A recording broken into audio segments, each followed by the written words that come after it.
नमस्ते दोस्तों। तो आइए बात करते हैं कल मार्केट कहाँ जा सकता है। अगर हम बात करें सबसे पहले निफ्टी 50 के बारे में, तो ये अपना डाउनवर्ड स्लोपिंग जो चैनल था वो ब्रेक कर चुका है और उसके बाद इस डाउनवर्ड स्लोपिंग चैनल की जो अपर रेंज थी उसके ऊपर सस्टेन भी कर चुका है। देखिए, अगर ब्रेकआउट फेल होना होता ना, तो जैसे ही इसने इस पॉइंट पे ये रेंज को ब्रेक किया, ये अगले कैंडल पे फेल हो जाना चाहिए था। बट इसके जगह इसने अगले दिन फिर से बुलिशनेस दिखाई। इसका मतलब ये है कि ये ट्रेंड टेम्पररी टूट चुका है। बट आप देखिए, एक दो तीन चार पाँच पांच सेशन लगातार बुलिश होने के बाद हमें एक छोटा सा इंटरमीडिएट फिर से नीचे की तरफ कंसोलिडेशन या करेक्शन एक्सपेक्टेड होना चाहिए, ताकि इस रेंज को ये फिर से टेस्ट कर सके एंड देन ये अपना लेग ऊपर की तरफ कंटिन्यू कर सके।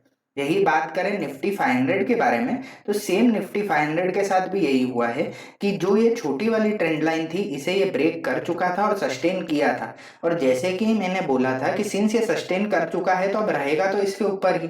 अब ये जो दूसरी बड़ी वाली ट्रेंड लाइन है, अगर आप देखेंगे, ये जो दूसरी ट्रेंड लाइन हमने बनाई थी जो पीछे से चलते हुए आ रही है, इसको टेस्ट करने ये जरूर आएगा, ताकि उसके बाद डिटरमाइन कर सके कि मार्केट को कहाँ जाना चाहिए। बट इसमें भी अगर आप देखेंगे तो एक दो तीन चार पाँच मार्केट एक तरफ स्ट्रेच हो चुका है।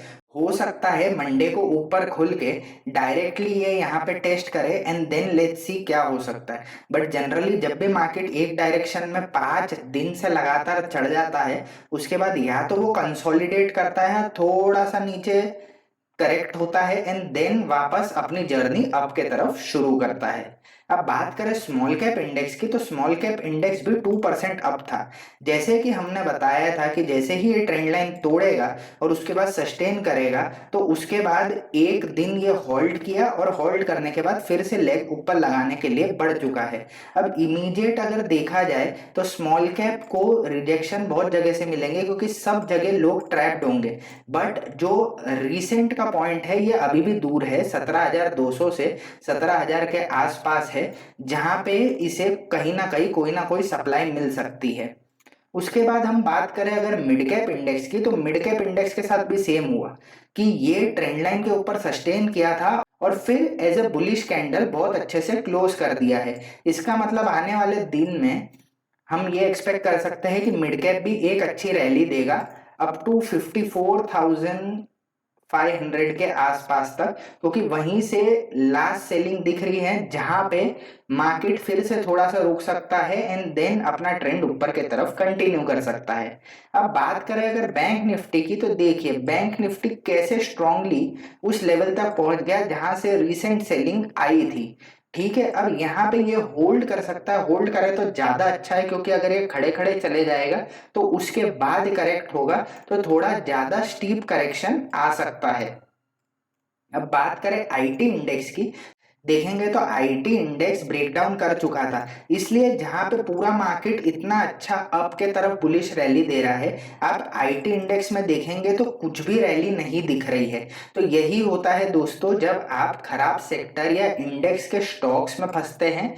इसलिए इंडेक्स एनालिसिस और सेक्टर एनालिसिस जरूरी है। अब बात करें ऑटो सेक्टर की, तो ऑटो सेक्टर में भी सेम ही चीज है। सिंस इतनी ज्यादा सेल ऑफ आई है, आप देखिए मार्केट के इतने बुलिश होने के बावजूद ऑटो सेक्टर जैसे ही ऊपर गया, मैं ये ड्राइंग को साइड हटा देता हूं, हुआ क्या, ऊपर से सेलिंग आ गई, क्योंकि लोग ये सारे लेवल्स पे ट्रैप्ड होंगे और ट्रैप होने के वजह से ये लेवल पे कहीं ना कहीं सेलिंग आते जाएगी। तो ऑटो सेक्टर को इतना आसान नहीं होगा कि वो एक बुलिश ट्रेंड में आ जाए। अब बात करें फाइनेंशियल सर्विस सेक्टर की, देखिए क्या ब्यूटीफुल रैली किया है आफ्टर जब हमने बोला कि ये कंसोलिडेट होके ट्रेंड लाइन बना रहा है, और जैसे ही ये ट्रेंड लाइन को ब्रेक किया, ब्यूटीफुली एक तरफा मूवमेंट दिया है। अब रीसेंट पॉइंट ये है, मतलब रैली ऑलमोस्ट हो चुकी है, अब यहाँ पे होल्ड करेगा एंड लेट्स सी कि 25,000 के लेवल के आसपास मार्केट क्या करता है। एफएमसीजी सेक्टर की बात करें तो एफएमसीजी जो सेक्टर है, सिंस उसमें भी इतना बड़ा फॉल आ चुका है, आपको इमीडिएट बेसिस पे किसी भी तरीके की रिकवरी नहीं दिख रही है। जहां फाइनेंशियल सर्विस सेक्टर देखेंगे तो वो ऑलमोस्ट अपना ऑल टाइम हाई पे पहुंच गया है। वहीं एफएमसीजी सेक्टर देखिए, वो बेरली कोई मोमेंटम दिया है। अब बात करें मेटल सेक्टर की, तो मेटल सेक्टर भी अच्छा ब्रेकआउट कर चुका है, होल्ड किया है, which is a good sign कि होल्ड किया है, करेक्ट करके फिर से ऊपर लेग लगा देगा। रिसेंट अगर सप्लाई जोन देखा जाए जहां से कहीं सेलिंग आ सकती है, तो वो ये पॉइंट है 9600 से 9500 के बीच में अभी भी एक और लेग ऊपर की तरफ पेंडिंग दिखाई दे रहा है। इसी तरह फार्मा सेक्टर की बात करें तो फार्मा सेक्टर देखिए, पहले हमने ये एनालाइज किया था कि जो फार्मा सेक्टर है वो भी वीक है। देन क्या हो गया, मार्केट कंसोलिडेट करने लग गया और फार्मा सेक्टर भी एक तरफ बढ़ने लग गया।